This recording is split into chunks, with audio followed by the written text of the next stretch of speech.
Pourquoi existe-t-il deux Corées? Avant 1910, la Corée n'était qu'un seul pays, connu sous le nom d'Empire coréen. En 1910, le Japon envahit et annexa l'Empire coréen à son territoire.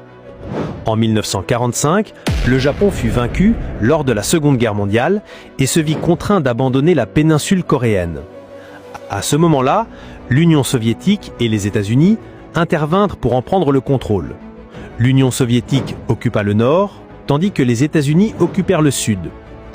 En 1948, les États-Unis soutinrent la création de la République de Corée, Corée du Sud, avec comme premier président Syngman Rhee. Pendant ce temps, l'Union soviétique appuya la formation de la République populaire démocratique de Corée, Corée du Nord, dirigée par Kim Il-sung. Peu après, tant les États-Unis que l'Union soviétique se retirèrent de la péninsule coréenne. Quelques années plus tard, en 1950, Kim Il-sung lança l'armée nord-coréenne dans une attaque contre la Corée du Sud, avec pour objectif d'unifier la péninsule. La Corée du Nord mena une offensive rapide et occupa presque tout le territoire sud-coréen, ne laissant qu'une petite zone autour de Busan.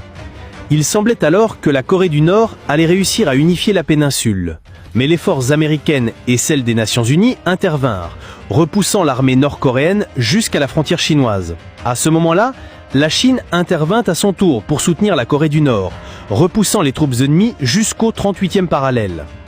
La guerre continua jusqu'en 1953, quand les deux camps signèrent un accord d'armistice qui mit fin au conflit sans traité de paix officiel. En conséquence, la guerre entre les deux Corées pourrait théoriquement reprendre à tout moment.